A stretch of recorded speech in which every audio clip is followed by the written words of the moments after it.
you've got the gig. You don't have to fake laugh at everything I say. You don't have to Ed McMahon it. You don't have to Robin Quivers it. You can, you can legitimately, laugh or ignore, because not all my jokes are winners. No, they're not. In fact, there's a lot of losers. Yeah. Yeah, exactly. Some clang off the rim, much like your Nets over there. Yeah, much like my Brooklyn Nets and James Harden, one of the great Brooklyn Nets of our times. When they retire his number, and I'm sure they're gonna, you think they'll do it at a strip club? Will the ceremony be at a strip club, or will it, or you think it'll actually be in the stadium? It'd have to be a bad strip club to represent James Harden's time with the Nets, but that would be the last call. If the legends are true, like he's anyway. He's whatever. an all-timer.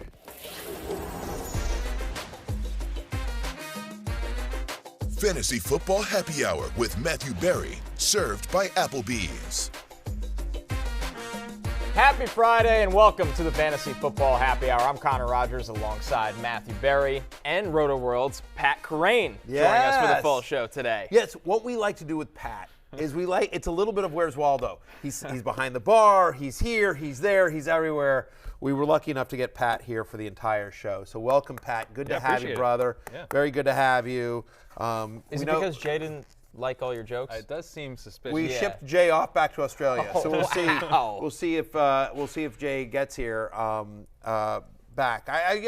Listen, Jay should be back on Sunday as well. But Pat Kerrane, star of Ship Chasing, massive hit, huge internet hit. I'm sure you're a big fan. I'm sure you're in the Discord talking all the yeah, exactly. Yeah, but we can get you in there. Yeah. So shout out to Ship Chasing. Shout out to you, Connor, Pat. We appreciate you joining us, and me in a Fartman costume. By the way, love that as well. Well, I'm a massive Stern fan. Have been for years and years and years. So I like the Photoshop of me in the Fartman costume and Jay as Robin Quivers. So I'm just glad Australia has their first and only Nets fan of the entire country's history. God bless. Yes. All right. So we're also thankful for a little bit of what we thought would be a better matchup for Thursday Night Football. Yes. Not a close game. Actually, not even as close as the 24-10 score would indicate, but obviously very fantasy relevant. And let's kick it off right with the Buffalo Bills because, guys, people forget James Cook was drafted after only Breece Hall and Kenneth Walker. Mm-hmm.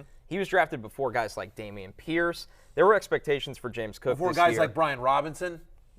Can't Comeback forget player him. of the year, Brian Robinson. On my Washington Commanders. Your Washington Commanders. Yes. So there's been a lot of hope for the James Cook breakout, I would say, and last night felt like the first taste of that. A season high 20 touches. Previous was 12. He's now had 85 yards from scrimmage in 2 of the last 3 games. He's averaging 6.3 yards per touch this season. You compare that with Devin Singletary's 4.9. You see the numbers on your screen right there comparing what Singletary and Cook did last night. Devin Singletary gets the cheap touchdown, and still James Cook had the better fantasy day. James Cook did not get into the end zone, and yet still 5 points better, 16.5 to 11.1, Pat. And just to the eye test, guys, looked like the better running back, looked like the more explosive guy, the better fit for that offense, which wants to play up-tempo, which obviously has a lot of different things that they do, especially given the mobility of Josh Allen. Like, James Cook was, you're like, okay, why'd you trade for Nyheim Hines? Exactly. That was my take. Exactly. Like, well, what's the ghost of Nyheim Hines doing here when you've got this guy? Special teams, baby. I mean, that's something. Hines got some run, though. Hines got a goal like here. But what was your take, Pat? Because No, that's my take, too. Seeing Nyheim Hines out there was kind of frustrating because it's like, are you trying to justify this trade? Justify the pick you spent on James Cook instead because that's going to be much easier to do. He looks great. Completely agree with you about the eye test. I love the stats. We don't really need the stats here. James Cook is explosive, and he gives this offense exactly what they need in the rushing game. You've got Josh Allen passing attack. You want an explosive rushing element as well. He gives you that. He also gives you a receiving element. He has 2.13 yards per out run this season, which is an elite mark for a running back. So he's delivering on what he was drafted to do, and what the Bills have been searching for years, an explosive receiving element. Listen, because what we're trying to do with Pat is class up the joint. You know what I mean? Because you got me, I'm a moron. Connor's even dumber. He's just got better hair. That's true. But you're one of these brainy guys, and so so when you say I think you said 2.133 targets per route run, right? Yards per route run. Yards per route run. Thank you. Sorry, 2.133 yards per route run. So give for listeners or viewers at home, give quickly just some context on that stat, and then like a comp to that number is comparable to. So like that's kind of where Christian McCaffrey would expect it to be, or Right. like peak Alvin Kamara. Now it's a small sample, so we're Yes, not going obviously. to, he's Alvin Kamara, but that's the level of explosiveness in the passing game that he's delivering right now. Right. Yeah, So- that's a big number. That a is big time number for James Cook. Obviously, the 6 catches, you love to see it. With the wide receiver situation, no surprise, Stephon Diggs goes off. Stephon Diggs, what he does. Gabe Davis. And before we move off the just running backs, listen, James Cook, obviously he's played, but he's going to be a very popular waiver wire ad here. But I also think the other takeaway is here is if you've been riding Devin Singletary, like, you should be very nervous. Yeah, like, I think he's going to be moving forward after the performance by Cook. Devin Singletary is a touchdown-dependent flex. I mean, right? Yeah. I mean, like, Yes. he's going to need a touchdown to pay off, and just how lucky do you feel as they're clearly using Cook. Cook is getting more and more comfortable with this offense, earning more and more trust from Josh Allen, and so you're going to see him play even more snaps. Again, this is the first game where he played over 30% of the snaps all season long. He played 43, in a game they won handily. And like everything he was asked to do, he did and did well. So I would be nervous if I had Devin Singletary. All right. Moving over to their wide receiver, Stephon Diggs. Classic night from Stephon Diggs. I think more interesting is Gabe Davis, who you famously have called Mike Williams East. Is this a disappointing outcome, Barry? Yes. The fact that he was targeted 7 times Yeah. and ends up with the 2 catches, 15 yards, and the touchdown. This should have been a huge night for Gabe Davis. So, I mean, especially somebody who started, my take is obviously you either have to start Gabe Davis every single week or never start him at all. Like, you cannot try to pick and choose your Yeah. weeks.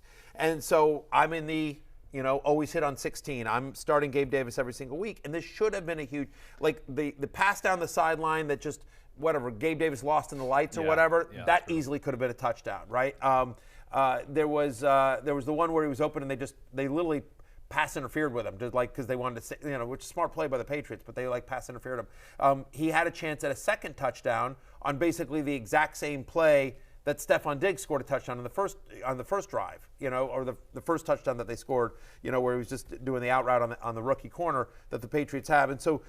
This should have been a huge game for Gabe Davis, and I'm more encouraged than not because he also had a bad drop, and they went right back to him. I don't know if you saw it any differently, Pat, but at least he bailed you out with the touchdown.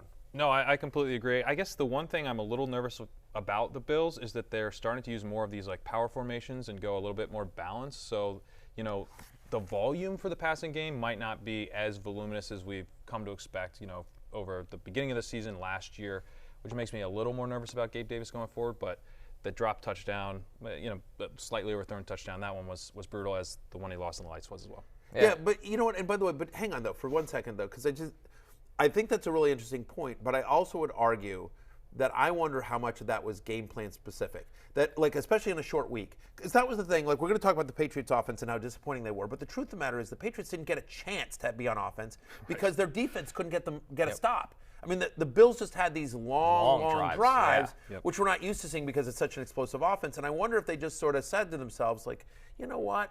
If we can have these long, sustained drives, the Patriots offense isn't built to keep up with us. So if we can, they're not going to be able to. If the Bills have to score in 3 minutes, the Bills can score in 3 minutes. The Patriots can't. They're not built that way. And so I think maybe that was just, Sean McDermott and the rest and Ken Dorsey just saying, like, hey, man, let's give them only 4 minutes at the end of a quarter and see what they can do with it. And the answer was not much. I do think it was game plan specific. They did the same sort of game plan 2 weeks ago against the Browns as well. Then they went back to kind of classic Bills stuff against the Lions. So it makes me wonder, they know they have this gear now, almost like the Eagles know they have the gear. They can play power football. So we're not always going to see it, but they can go to it. Yeah, and the other thing on Gabe Davis, again, more balanced also doesn't worry me because, again, he's one play. Like, again, had he caught the one that he lost in the lights, like he had the guy beat, he's sprinting down the sidelines, that's a 12-point play right there if he comes down with that. And so his value has never been volume based. It's always been big play and touchdown based. Yep. Right? So, but I think I stick by my original thing. Is like you just either have to always start him, or if you're bailed on him after this one because you're like, look, he even got a touchdown. He got a touchdown last night. It still couldn't get me double-digit fantasy points. I get it if you want to be out, but then you should just drop him. You know what I mean? And let somebody else deal with that headache as well. Arizona, Vegas, Cincinnati, Miami is the upcoming schedule for the Patriots. Their offense should get better as we transition there, Connor. Guys, let me ask you this. Is there anything from this game you can take away from the Patriots offense? Not much. I think, number one, their offensive line is just not what we're used to seeing from New England. That's the one thing that stands out to me when everybody's saying Mac Jones has taken a step back, the offensive play calling has taken a step back. I think the meat and potatoes of New England's identity year after year, even when Tom Brady was there, was great pass protection and being able to run the ball. And I just don't think this unit holds up to that standard. At the same time, I'm still pretty bullish on Ramondre Stevenson going forward. forward. Yeah. Pass catching helps. Pass catching helps a ton. 17 targets of the last 2 games, 6 straight games with at least 6 targets. And the offensive line, they're going to this quick game stuff, probably partly because they don't trust the offensive line as much. Ramondre Stevenson's had at least 16 touches now in 10 straight games, 6 catches, not only targets, but actually 6 catches now in 3 straight contests. The over on that hits. That was Jay's bet from yesterday. I had the over on receiving yards. That didn't. Really? I mean, really? That should have, given how much they dumped off. 6 for 24. 6 receptions for 24. Ramondre, I've been your biggest fan, and you don't cover for me. You cover for the Aussie. You hate to see it. You hate to see it. It's, it's very frustrating. His lowest output, he had 13.8 fantasy points, his lowest output since week 4. Not only did he not get me, I had the over on his receiving yards. Jay had the over on his receptions. The receptions hits the receiving yard zone. He was a top 5 play for me this week. He was on my love list. He let me down across the board. And as a result, Connor Rogers, you know what I did? I let America down. I let America down because Ramondre Stevenson let me down. That's what happened. That's the trickle-down effect. That's what, you hear about trickle-down economics. That's what that is. I know all about that. That's exactly what it is. Yes. Of course. That's what I have my master's degree in. Yeah. Wait, you have a master's degree? No. Okay. That'd be amazing if you did. I'd be really impressed. You Yeah. got me there for a second. I don't be think really impressive. I don't think I'd be here just No. babbling away. You might be. That's You'd be true. surprised. That's true. You'd There be, are stranger paths. I do have a business degree. Jay Croucher is a lawyer by trade, and then spent 5 years setting the lines at a major casino. Sure. And now he's here with us dumb idiots. Yeah. So, you never know how. I did go to business school, not broadcasting school. So you just never know. Fair enough. And listen, as a broadcaster, you have a mind for business. So That's exactly right. Fantastic. How do you think I navigated my way into this show? Pretty much, yeah, exactly. Yeah. Frustrating. You'll get to a good gig eventually. Maybe one of these days. One but of for these now, days. here you can't control where you are. All right, what are you going to do? A Exactly. frustrating night for Mac Jones. And anyway, you're still, whatever. Just to wrap up Ramondre Stevenson, whatever. He's still a top 10 running back the rest of the way. It wasn't the He's worst still night going to get in the massive. world. Yeah. Very, very frustrating. But here's Mac Jones. Mac Jones, very angry. He had Ramondre Stevenson in his fantasy lineup. You can see it here. Yeah, exactly. He's so upset. Matthew Berry let us down. He's I think literally, he was playing he's literally against Ramondre yelling to Stevenson. Patricia. He's like, "Don't you understand? I have Ramondre Stevenson on my fantasy team." Flipping Matthew Berry said he'd Right. go off. Yeah, I think that I'm reading his lips, and that's what I think he's saying. I think he is saying, like, he made Matthew's love list. Let's make him look smart. Well, we did hear from Mac Jones after the game about what he said here, and obviously just more frustration. Yeah. Obviously, just kind of let my emotions get to me, but, we're kind of playing from behind, and what I said was about throwing it deeper in the short game. I got to execute that part better, but it's the short game that we kept going to, which is working, but I felt like we needed chunk plays, and, I shouted that out to kind of get everyone going, and that's emotional, that's football. I'm passionate about this game, and obviously you don't want to get your emotions get the best of you, but I think that's pretty much it.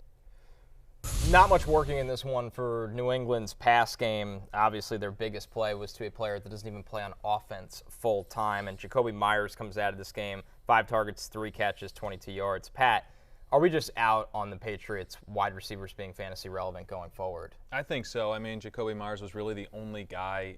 Tyquan Thornton flashed a couple times weeks ago, but he has not been involved as a target earner. His snaps and routes have been fluctuating as well. They're trying to figure stuff out. They kind of got a rotation behind Myers. If we can't trust Myers, we can't trust anybody. 6 or fewer targets in 4 straight games here, to the point of the offense getting more conservative. Patriots have traditionally gone more run-heavy as they get closer. I mean, again, that was under McDaniels with Brady, but gets colder. I think they're going to lean on Stevenson even more here. Jacoby Myers, who I had a friend text me, Jacoby Myers or Deontay Johnson. And I said, I think Jacoby Myers. Like I just, you know, what I mean, in terms of the floor, like I get the matchup with Pittsburgh at Atlanta, but I just knowing he's in a deeper league, he's multiple wide receivers. I just said, I just feel like they're going to have game script should be in their favor here, you know, Deontay Johnson hasn't scored since week 17 of last year. And by the way, and so I bring all that up to say how bitter I was. Bitter Barry. Last night was a bitter Barry night because like Jacoby Myers should have had a touchdown. He potentially could have had 2. There was one where he's wide open on a crossing route that would have been at least a 30-yard completion, and if he turns, maybe he gets in. You know, he had about probably 20 yards to go, and Mac Jones just misses him, just overthrows him. You know, you guys know the play I'm talking about, where right, yeah. And then where he just sort of he was curl route, you know, over to the left side, and then the touchdown, like he had it. And then dirty play by the Bills, cheating Bills, and he goes, you know, and then he gets disqualified. But they're down 24-7. He's like, what do I care if I get disqualified? It'll be interesting to see. Interesting is the wrong word. There's a concern, at least for me, because that was a brutal hit on Jacoby Myers. Does he get placed in the concussion protocol? Might he miss some time? Feels like they play Arizona next week, but they play Arizona next week and then Las Vegas, but you feel like Ramondre Stevenson is the only guy in this offense you can trust moving forward. Yeah. You still have a chance to be right about Jacoby Myers over Deontay Johnson. I just want to make that clear. No, I do. It can always get worse. I mean, right. So don't wave the white flag on that one. I haven't. Seriously. Yeah. Yes, I mean, I'm very serious. You have no idea. I'm rooting for under 5.2 points for Deontay Johnson on Sunday. It's live. By the way, just so you know, watch him catch like 2 touchdowns because he's so overdue, and they're playing at Falcons. And like, you know, but like every week I feel like, okay, this is the week. And then every week. You know, Here we are. Roto World headlines. Time to get into the rest of the week. Coming off of a Thursday night football matchup, let's look at the running backs because the injury report for Week 13, guys, is very ugly with notable names. Although we've had some good news. Antonio Gibson is back at practice. Najee Harris dealing with the abdominal injury. Travis Etienne with the foot injury should be good to go. Michael Carter is now doubtful for the Jets. That's going to be an interesting backfield to get through. And Raheem Mostert's on the injury report every single week, guys, but it seems like he's trending towards playing. So let's go through these real quickly. Antonio Gibson back at practice today, so that's a positive sign. I haven't gotten a report yet on Najee Harris, but he's trending towards not playing, which would mean all Jaylen Warren. I would be very excited about Jaylen Warren as a top 20 play against the Falcons and their 29th ranked run defense over the last month. Travis Etienne, Doug Peterson came out just before we got on air today to say that he's playing. He's going to be fine. So Travis Etienne, it's fine. All that money you spent on JaMychal Hasty, wasted. For not. Steve, you know, you never know. Etienne's had injury history and that kind of stuff. Other guys on that list were like Josh Jacobs. We'll see. They'll probably practice a little bit later. He seems to be trending towards playing. Yes, I feel like he is. But I do think like Zamir White is an important stash. And I just think in general, as we said here in Week 13, we've talked about this earlier on the show, in the waiver wire show, but just like all those high upside guys that you know like if Sky Moore hasn't popped by now, he's probably not popping. You know what I mean? Like all the Sky Moore types of the world where you're like, you know what I mean? Like it's gonna happen. Listen, every year there's an Amon-Ra St. Brown guy that catches fire towards the end of the season. I think James Cook might be that guy this year, like after last night. But my feeling is that and we'll talk about Bam Knight coming up a little bit later in the show as well, because that's another guy. But I feel like I'd rather just protect what I have, right? Where there's if I have Joe Mixon, make sure you have Samaje Perine. Like guys like that. Like I think you're better using your bench to protect basically who your starters are as we get through the buys than using these high upside guys hoping that one of them pops at some point, because season's getting shorter. Yeah, and we also know, like with the Mixon example, that Perine has a very valuable role when Mixon's out. We know where the value is a little bit more now than we did preseason. Right. So in situations where there's a clear-cut backup, that's what I would want to spend. Listen, if I had Eckler, I would absolutely want. God, why am I blanking on from Texas A&M, the rookie? Spiller, Isaiah Spiller. Anyway, sorry, brain fart. You know what I mean? Again, not bright. Not bright. Yeah. It's okay. We're going to get you through this. Not getting old. Am old. was trying to be nice. I appreciate that. Yeah, I'm not here enough to be mean. That's fair. All right. Good point. Speaking of injured running backs, Christian McCaffrey, in his words, believes he dodged a bullet with his knee injury, expects a full workload versus the Dolphins. Be careful what you believe, though, when you're talking about 49ers with a full workload. What are the expectations for Christian McCaffrey with Eli Mitchell now out of the picture? I don't think they change much. This is my take on it. You know, Pat does such a great job with the walkthrough and really studies all the underneath metrics, and so want your opinion here. But my take is that I don't think it changes much. I think what they do is they take Elijah Mitchell's workload. Maybe it's not as much.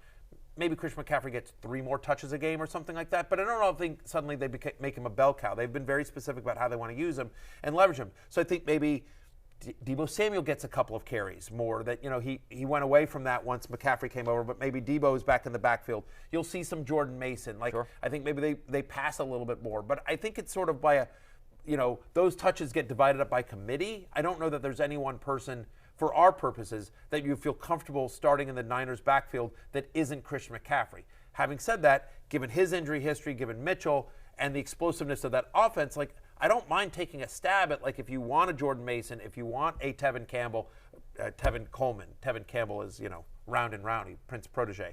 So I'm dating myself here. But Tevin Coleman, you know, or TDP, how do you see this breaking down? Yeah, I see it similarly where, you know, 4 weeks ago he was at an 80% snap share. That was before Eli Mitchell was around, and they're kind of showing him off, showing what they can do. You know, he's passing. This is why we traded that much for this expensive running back. It was worth it. It was worth it. Right. But then Eli Mitchell comes back. He's more in the mid 60% snap range.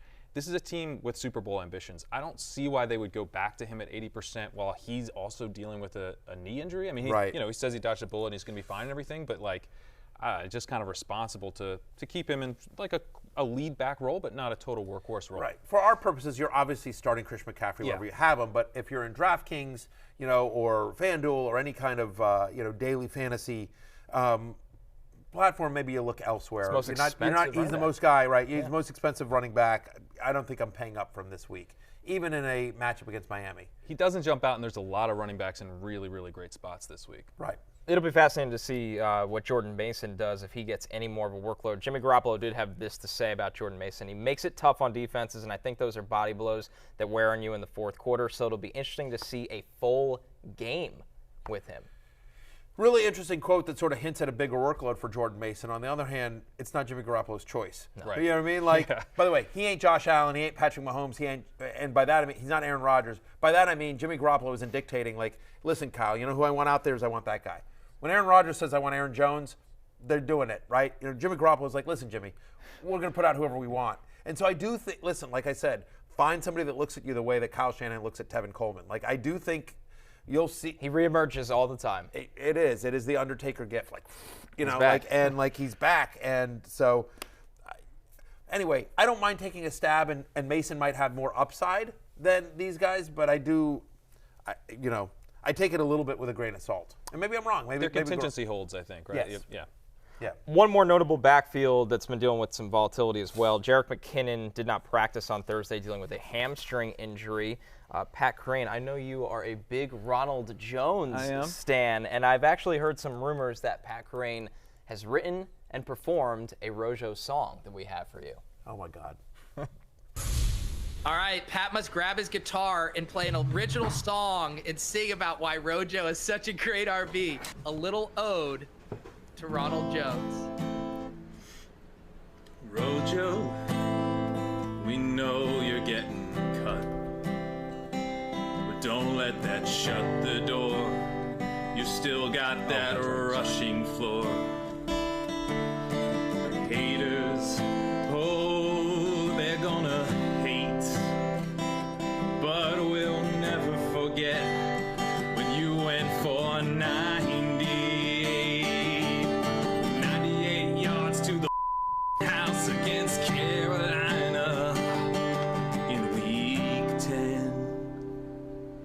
Beautiful, absolutely gorgeous. Clip it, 10 out of 10. We are in love. There you go. Like, I mean, I know you were thinking, like, you know what? This show needs more Ronald Jones-inspired music. Well, we've delivered. Thank you, Pat Kerrane. I can't wait to see the Grammy nominations. I wonder if that makes the cut. Fingers crossed. It has to. So just give a shout out though. That was performed on Peter Overzet's Randomizer show, That's right? That's right. So yeah. So Peter Overzet, who does some work for me with my Fantasy Life newsletter, fantasylife.com. Give a shout out there. The free newsletter. He writes it, does a great job with it, everything. But he also hosts a Randomizer show where you have to do a draft based on random prompts. And so that was one of the prompts that Pat got. It's a very funny show. Check it out. Follow Peter on Twitter at Peter Overzet, and you can find his Randomizer show on YouTube. Nice job. I know you're an often guest of Peter's. I am, and he's my co-host on Ship Chasing. And on Ship Chasing, which we talked about as well. Also a great show. You should check that out, which is available wherever you get podcasts and on YouTube. Often guest, sometimes performer. Yeah, occasional performer as well. Right. Yeah. Bartender. Okay, so yeah, there's no limit to you're a modern day Renaissance man, Pat Kerrane, and while you are a Ronald Jones fan, yes, the fact of the matter is that this week we may not have Jerick McKinnon. So how are you breaking down this Chiefs backfield? Would you start Ronald Jones over Isiah Pacheco? I mean, if I was in charge of the Chiefs, I might. But if I'm running a fantasy team, absolutely not. This is Pacheco's week. I mean, if McKinnon's out, I think Pacheco, he could see, 60, 65% of snaps. Normally kind of more in like the 40 to 50% range. That's a big deal, I think. Yeah. Where does Pacheco come in for you this week? Yeah, I mean, I think I'm with Pat here. I think Pacheco, look, the concern here is, of course, the Bengals' run defense, right? They're 5th against the run over the last month. It's a really good run defense.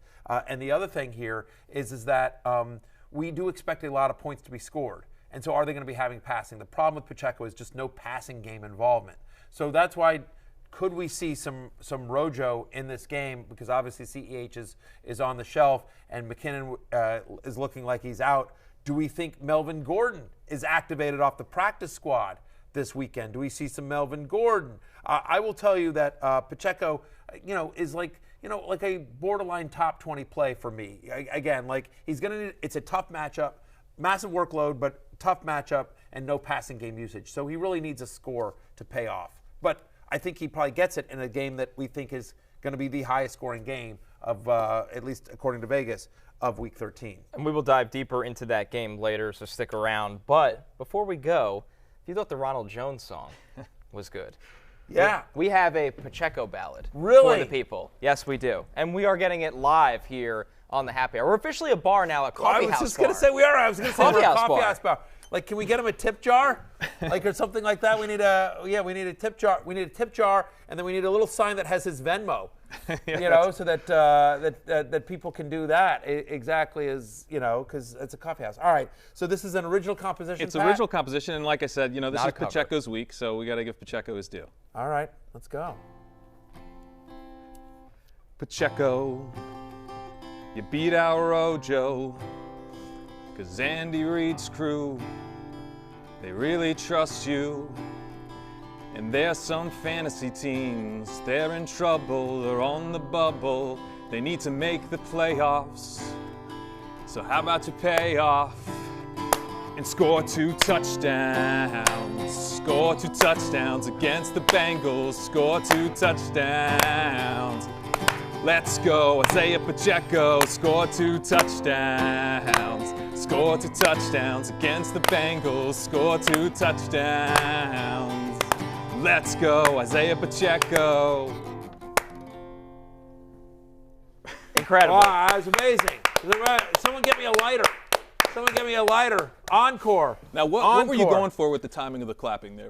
I was just trying to follow Connor. Yeah, I looked at him and I was like, all right, I'm going to lead this. Yeah. Yeah. I mean, because I couldn't tell whether you were going to you started to get faster and slower and and so I just decided to just follow Connor. I was like, all right, Connor, maybe Connor went to reherrsal and heard the song. I didn't, because I know I didn't. I don't really show up to rehearsal. I'm barely here during the show. So anyway, that was very good. Sorry, did the clapping throw you off? No, was bad rhythm? No, bad rhythm. No, it was a little avant-garde. Well, that's nice, kind way to say it. He's hearing me less than you, so he's being nicer than you. Yes. Yeah. We needed the bar atmosphere. That was Pat Kerrane. That is not a cover. That is an original Isiah Pacheco tune. We are going to take a break. I like the unoriginal. Like there's multiple Isiah Pacheco too. Tons of fantasy songs. Yeah, but not about Isiah Pacheco. We'll be back That's in a the minute. first.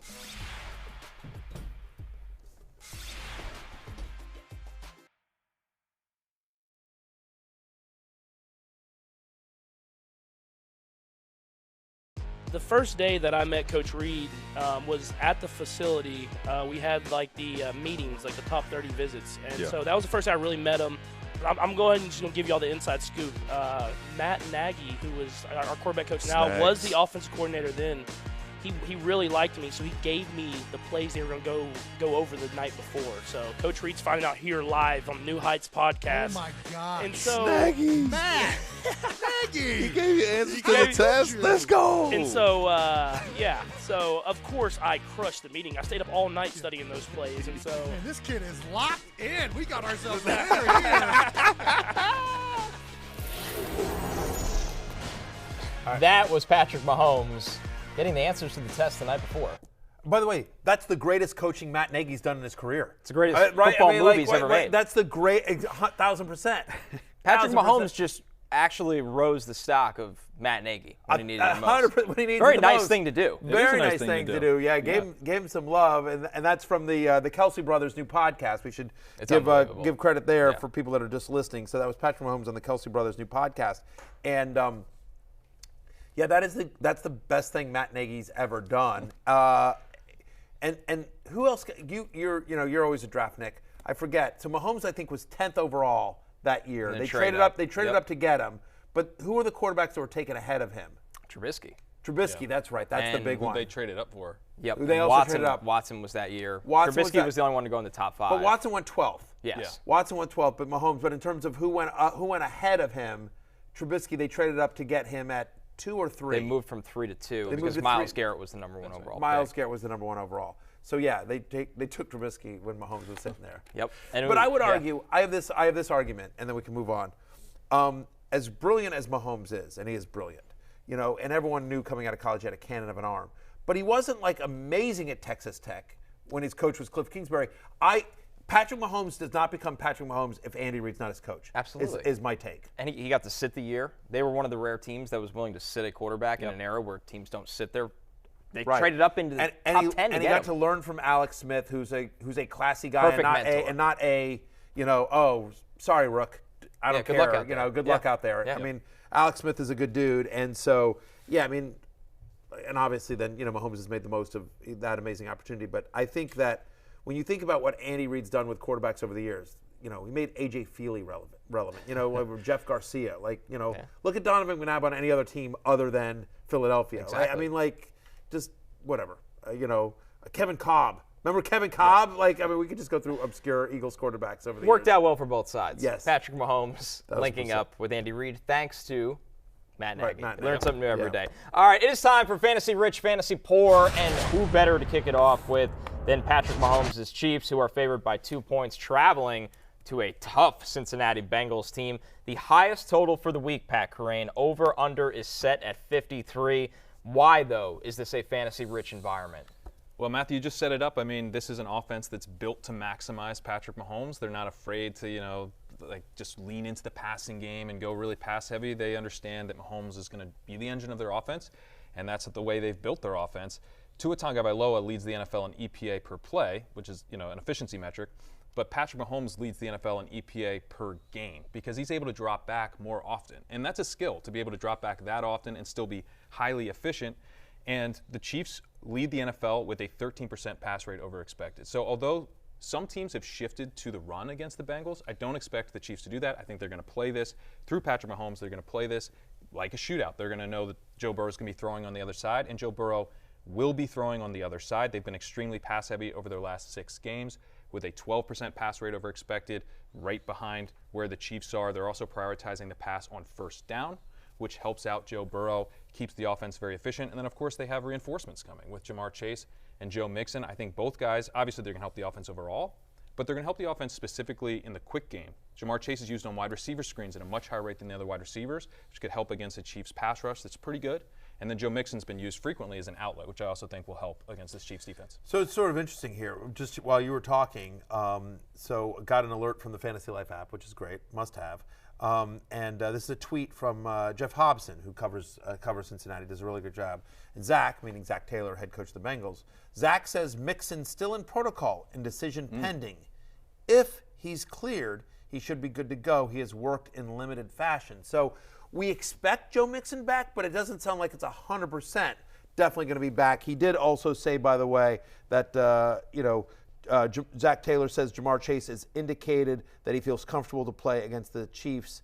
That is #Bengals, and that's from Kelsey Conway, who also covers the team for the Inquirer. So anyway, so yes, we should get Chase back, but as long as we're talking about this game, just mention hey, don't get out of don't be dropping Samaje Perine just yet, because there's a non-zero chance that he has a significant role in a high-scoring game. Yeah, and I think he'd be used similarly in the passing game to the way Mixon is.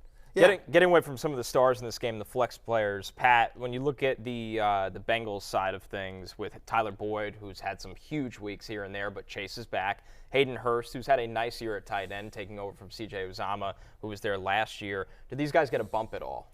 I think Hurst does, just partly because we desperately need tight ends. Like Tyler Higbee's now unstartable. Like we're losing guys that we were start. So Jamar Chase being back, I think, obviously he's going to get his targets, but he also draws a ton of defensive coverage. So I think he should help open up things for other receivers. And, Hurst in particular with that tight end eligibility jumps out to me. Barry, on the Chiefs side of things, is this a Juju week, or are we scared of starting Juju? Somewhere in between. I don't know that I'm scared of starting Juju, but I'm not ready to sit there and plant my flag and say, oh, yeah, this is going to be a big Juju week. I mean, I'm at wide receiver 34, so I'm sort of right there. Look, prior to the last game we saw him play, right, Juju had at least 85 yards in 3 straight games. Now, he was the last game we saw him play, he was coming off that brutal hit, coming out of the concussion protocol, saw only 3 targets, which is tied for his season low. They just didn't involve him very much in that game. So the expectation here is that he plays more snaps, he runs more routes, he gets more targets in a high-scoring game. But it's the Chiefs. Again, the Chiefs won last week, and Juju had 3 targets. They can function without him. Essentially. Right, exactly. The only must-have in the Chiefs' offense is Travis Kelce. They can beat you in so many ways, and it's just random. Oh, look, this offensive lineman caught 2 touchdowns. It's just like, oh wow, it's a big Noah Gray game.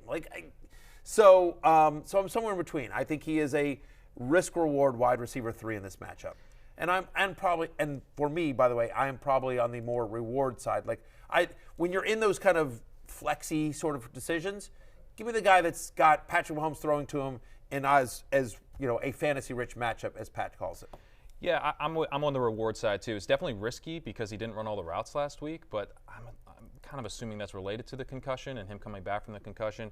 They don't really have other guys stepping up in a big way. And if Juju's kind of the volume PPR play, there's not a better environment than this for volume PPR. There's going to be a ton of passing volume on both sides. Our other fantasy-rich matchup of the week is Jaguars at Detroit. The Lions are given a point in this game, so it's essentially almost down to a pick 'em. The over-under, though, more important here, guys, 51 points. It's crazy when you hear Jacksonville and Detroit almost has the same over-under as Cincinnati, Kansas City, Pat. But how did we get here with these two teams? Well, the Lions, they generally prefer to lean on the run game, which can sometimes lead to less volume in a game, but they prefer to prioritize the pass on first down, even though they're a run-first team overall, and that helps set Jared Goff up for success. And then they also they seem aware of what's happening in terms of their opponents. They went pass first against the Bills, even though the Bills' defense is actually a little weaker against the run. I assume they did that because they understand that Josh Allen was going to score points against them. And, this is another game where you would expect the Jacksonville offense to be able to put up points, obviously not to the level of the Bills, but they also have the fact working for them that the Jaguars are very weak against the pass. So it would make all the sense in the world, not for the Lions to go super pass heavy here, but to be balanced with a lean to the pass, keeping volume up in this game. And I think they'll be efficient through the air, which would really help, keep scoring high. And then on the Jaguars side, they are a balanced offense, but that's a great fit against the Lions because the Lions are bad against the run, they're bad against the pass, so a balanced offense is going to be very efficient in both phases of the game. We're looking like we're getting ETN back here. So we also have Lawrence running very hot recently. Since week 9, he ranks 10th in EPA per play, leads the league in completion percentage over expected. He's been efficient and accurate, now gets a great matchup. This is going to be a fun game. Yeah, I agree. Barry, for you, 2 players. Lawrence and Goff both made my love list. That's where I was going with this. Yeah, 2 players on your love list in this one, so you're obviously pretty high on the the bump that Lawrence, who's had a great 3-week stretch here, and even Zay Jones. Did you know that since week 6 he's the 8th best quarterback in fantasy, Trevor Lawrence? You been wouldn't very expect quiet. it if you're not looking at any stats and you're just watching the game film and you're just sort of like, there's been some up and some down with him. But yeah, like by hook or by crook, he's gotten there as well. This is on a points per game basis since week 6, and so obviously it's a great matchup against Detroit. What were you going to say, Connor? No, I just wanted to ask about Zay Jones in this matchup when you talk about Trevor Lawrence being on the love list and Zay Jones kind of coming to life recently. He had almost a 40% target share last week, right? He's now had double-digit targets in 2 straight games in 3 of the last 5. Zay Jones is a good player, right? This is a guy that was drafted very high. He's had kind of a weird career. They paid him like a good player. Right, exactly. I mean, he went to Buffalo. That didn't work out. Then sort of revitalized his career with the Raiders, and then the Christian Kirk contract got all the attention. But they went on. They made an investment in Zay Jones, and so you think about the fact that the Lions allow the 3rd most fantasy points to opposing wide receivers, and that we expect a lot of scoring. After Christian Kirk, Zay Jones to me is pretty interesting as well. He's also a risk-reward wide receiver 3, much like Juju is. But I'm in on Zay Jones this week. He also, like I said, made the love list. Our fantasy poor matchup of the week, Barry's Commanders favored by 2.5 points, going to MetLife Stadium to take on the Giants. The over-under here, Pat, only at 40.5. We've seen worse point totals this year. We've seen plenty in the 30s. So 40.5, not the worst. But why are you down on this game? It's actually because I think Matthew's Commanders have a very good defense. Take command. They really do. They're 5th in EPA per rush. They're 9th in EPA per dropback. So they're good against without Chase Young. Without Chase Young. Chase Young just listed as questionable for this game. So there's a chance. Yeah. There's a chance that we see at least some limited snaps from him. Anyway, as you were saying, right? You think this will be a low-scoring game? I do, because they have a well-rounded defense. The Giants want to run the ball, but they're already struggling with efficiency. Barkley, in particular, over the last 3 weeks, he's produced 36 fewer rushing yards than expected per NFL Next Gen. And then on the Commanders side, since week 7, only the Titans, Panthers, Falcons, and Bears have been more run-heavy than the Commanders. That isn't necessarily a bad thing in this matchup because the Giants are weak against the run. They rank just 26th in PFF's run grade, so I think the Commanders will be efficient with a run-heavy game plan. But when you have 2 teams that are going to be running the ball, the Giants probably inefficiently, the Commanders will probably do so fairly efficiently, but there's just not going to be a ton of volume in this game. Right. So Brian Robinson, Antonio Gibson practicing in a limited fashion today. He's officially listed as questionable for the game, so we'll see. Have hopes there, but certainly feels like that even if he's active, maybe he takes a little bit of a backseat here to Brian Robinson, who last week, I should say, had his first career 100-yard game, had his 4th straight game with over 13 touches, had 20 receiving yards. Like, they actually started to use him a little bit in the passing game, which is not a lot. I mean, I think he got 3 balls, but still, that's more than he normally gets. And so in a game against the Giants, who struggle somewhat against the run over the last month, they're 24th against the run in terms of most rushing yards allowed per game. I think Brian Robinson has a really good chance. You're nervous about the passing game usage, and certainly if Gibson were to miss, that would improve his prospects.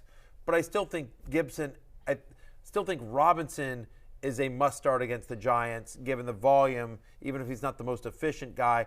And honestly, I like Gibson as a flex if he's active as well.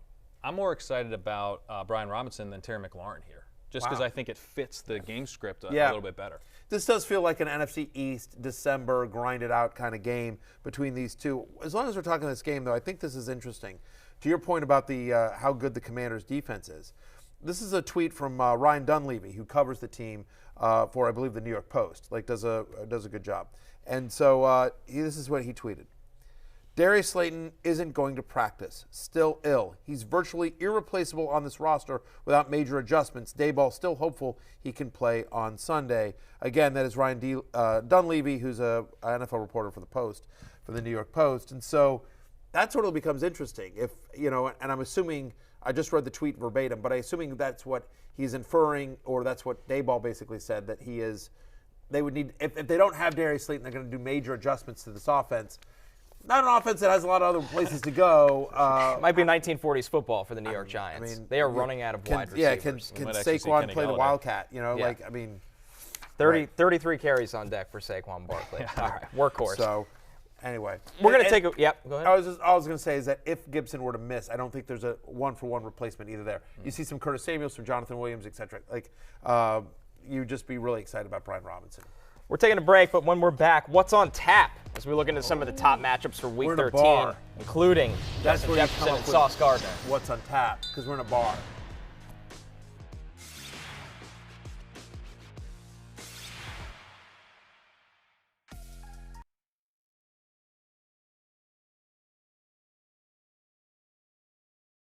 Do you get up for the guys who are considered the absolute best in the league? Nah, definitely. These are the type of games that I love. I love going against the best. So I'm looking forward to it, and I know our guys in the secondary, they're looking forward to it as well. That was Sauce Gardner talking about the opportunity to face off against Justin Jefferson as the Jets travel to Minnesota this week. And with that, we go to what's on tap going into Week 13 because, as Barry said, we're at a bar. We're in a bar. With live musicians. And in a bar, you have taps. You see back there, we also have musicians like Pat Kerrane. I was worried you guys were going to put me back up at the bar for this. No, you're here. You're here at Jay's the table. back in Australia. Yeah, so. Exactly. You're good.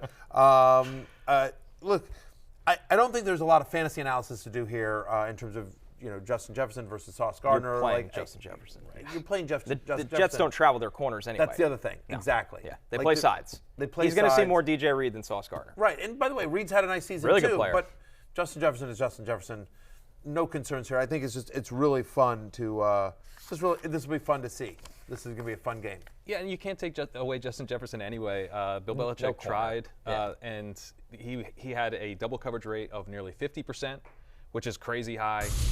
But Justin Jefferson had 78% of his yards against double coverage. So I'm not worried about any matchups with Justin I think what Jefferson. you're saying here is he's very good. He's very good. Pretty good player. Good. You dug into the numbers. You crunched all the film. And you've come up with this hashtag analysis that he's very good. Jefferson plus 225 right now for Offensive Player of the Year. Sauce Gardner minus 300 as the favorite, far and away the favorite for Defensive Rookie of the Year. But Jefferson, that makes sense. I mean, he plays almost 30% of his snaps in the slot as well. So he's going to move all over the place. He'll be fine. Let's talk about something a little bit more interesting in this game, though, and that is Mike White in charge of. We saw a boost for the Jets wide receivers against the Bears, who don't have much of a defense left at this point. But like you said, Pat, a big boost.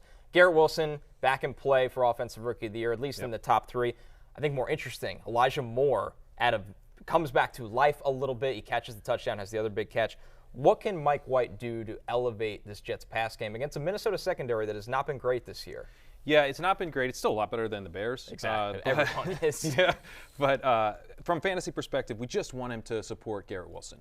And I think he's going to do that. And Garrett Wilson, he rates very high in ESPN just rolled out a new open score metric that uses the player tracking data. He rates very high in that, first among all the rookie wide receivers. He gets open fairly shallowly. He has an 8.5 ADOT. That works great for Mike White, who's got one of the shallowest average depths of throws in the league. So, kind of a perfect blend. And Garrett Wilson's out there running all the routes. He's clearly the number one guy. Corey Davis was back last week. Didn't matter. Garrett Wilson was still installed as the number one wide receiver. Elijah Moore, his routes are still very low. I would not be willing to trust him, but I think we can start Garrett Wilson with confidence. I want to pick up Elijah Moore, and see if we get another good game from him. But yes, Garrett Wilson starts for me. He makes the love list as well. In games in which Zach Wilson has not started this year, this is a game in which Zach Wilson will not start. Garrett Wilson's averaging, He won't even be active. Right, exactly. Garrett Wilson's averaging 19.4 fantasy points per game. In games in which Mike White or even Joe Flacco has been under center, as we've talked about this, Minnesota allows the fifth most fantasy points to opposing wide receivers. Garrett Wilson's a top 20 play for me this week. One more thing from this game, Barry. You have Zonovan Knight, Bam Knight coming in the top 30 if you're running backs. He comes in as RB28. We talked about earlier Michael Carter probably not playing in this game. Yeah. So Bam Knight working his way into flex play. Officially listed as doubtful here. 14 for 69 plus 3 receptions for 34 yards in Week 12. He was great. In his first career game, he had 13.3 fantasy points per game. It's worth noting that the Vikings allow the 7th most receiving yards and the 9th most receptions to opposing running backs. And Connor, you and I have talked about this. We talked about this on Monday about Bam Knight. The Jets really like him, and they trust him on all 3 downs. They really do. Good pass catcher, big-bodied runner that can close out games. That's what the Jets need. So the undrafted free agent, he might be taking over for James Robinson. We will see where that goes. Moving over, another matchup, AFC related here. Lamar Jackson, up and down season for Lamar Jackson standards in fantasy. Obviously, somebody that's still going to play. By the way, what's the Mike White thing? Are we blowing up the Mike White thing? Did you see this? His wife? Yes, Mike White's wife. This is hilarious. Yes, we have to show it. Show this. Here we go. This is So this is Connor Hughes, not to be confused with Connor Rogers. Connor Hughes, who also covers the Jets. And this is a tweet. Jets quarterback Mike White said his wife came up to him after his 300-yard, 3-touchdown game against the Bears and said 3 words. Who are you? I think it was like who are you? Who are you? Yeah. Oh, it was more like that? Okay. Yeah, Okay. Now I might, That's better. Right. Yes, exactly. Like, I'm married to a franchise quarterback, not a practice squad quarterback. Yeah. The money's a little different. Right, yeah. Hey, not saying she's in it for the money. Yeah, exactly. Get up. Yes. Hey, Mike White, get off the couch. Get into the bedroom. There you go. Mike All right. White, pending free agent. Yeah, exactly. Look at you. Good for the White family. Yeah. They're feeling good right now. Good for as well they should. Yeah, exactly. All right, Mama, Mrs. White. I don't know if they have kids. White. I don't know if she has kids. I don't know if she has kids. So I'll just say Mrs. White. All right, Mrs. White. Mrs. White ready to, back to be wifely. Somehow we're back to trying to figure out how I could get through that without getting us canceled. Back to Broncos Ravens. I think what everybody cares about in this game is not only Lamar Jackson, who you look at his weekly fantasy points. I mean, Pat, this isn't what you would expect from a Lamar Jackson season. It's not. He was actually pretty decent last week in EPA per play, 11th, but he dealt with a bunch of drops from his receivers, which really hurt, including a Mark Andrews would-be touchdown. So now he gets a Broncos defense that's very strong against the pass, and I'm feeling like the Ravens might transition a bit to the run here and attack them on the ground, which would make sense. You're also not that worried about the Broncos offense, so you don't need to score a ton of points here. Yeah, you're still starting Lamar Jackson, obviously, but I think Gus Edwards is interesting. J.K. Dobbins has been cleared to return for practice. They've opened it, but it feels like he's not going to play in this week. Gus Edwards should, and so Broncos, who have allowed back-to-back running backs to eclipse over 100 rushing yards in 2 straight games, I think Gus Edwards becomes an interesting flex here. Again, no passing game work. He's going to need a touchdown to pay off, but I think he's got a good chance to get it.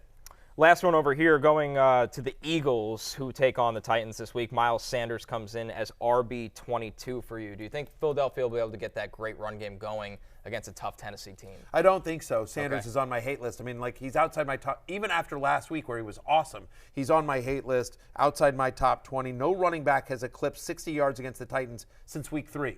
That was Josh Jacobs. Saquon Barkley is the only running back to notch 100 rushing yards, and that was week 1.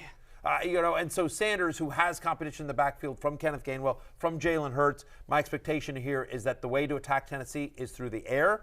Jalen Hurts and A.J. Brown very close. We've heard A.J. Brown already pop off. A.J. Brown's going to get every opportunity to have a big game this week. Yeah, big spot for the Eagles wide receivers here, Kerrane. Are you buying into both, not just A.J. Brown, because obviously everybody's playing A.J. Brown, but Devontae Smith, who's kind of been on this roller coaster this year? Great spot for Devontae Smith. Great spot for A.J. Brown. One thing I really like about the Eagles is they don't have an offensive philosophy that they commit to each and every week, and we're going to play our way. They actually change their approach based on the game plan. We saw them against the Steelers go very pass-heavy, and that makes a lot of sense in that matchup. I think they're not going to just slam Miles Sanders into the line any more than they need to. They're going to be attacking this defense downfield, which is where it's weaker. Devontae Smith has seen a ton of targets since Dallas Goedert's been out. I think he's very safe. A.J. Brown, potential for a monster game. Yeah, as you saw, Tennessee's defense has been giving a fantasy fiesta, as Jay Croucher has said on this show, to the Eagles wide receivers. By the way, a tweet just came in from our old friend Josh Norris, Roto World alumnus, does a great job. Your clip is already out of Pacheco. And it says, the offbeat clapping really makes this. Connor J. Rogers, Matthew Berry, TMR. So there you go. You gave me the skeptic. When I started the clap, Barry did look at me like, uh-oh, we need to be on pace together. Right, exactly. And we found it. We found it a little bit. We're in the band. We're in the band. But you're right. Not with. I don't know that. I think we found pace with ourselves, not necessarily Pat. No. But yeah, that's like him. Yeah, screw him. But whatever, we figured it out. We got into a rhythm. Yeah, you a little song, whatever. You do that. But anyway, one more break. Appreciate you noticing, Josh Norris. We love you. Yes, we do. One more break, and when we're back, it is time for Last Call. We are picking our weekend winners.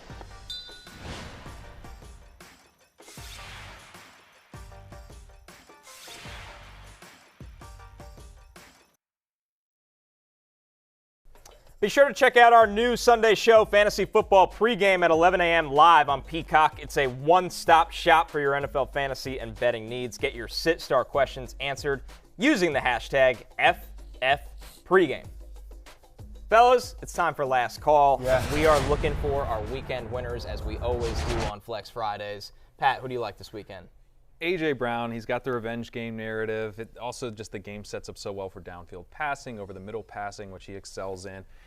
Johnny notes that the most bet prop on MGM is his over receiving yards, but I really like his over on the longest reception of the game, which is 25.5. He's hit that in 6 of 11 games, and I think the Eagles are going to attack downfield. Yeah, A.J. Brown's going to be running angry. I'm going to give some love to the underdogs this week, guys. I like Vegas to upset the Chargers, and I like the Bengals to upset the Chiefs. Both are underdogs by about 3 points. So if you're looking for an underdog money line bet, Raiders and Bengals are the way to go. Barry, what are you closing us out with?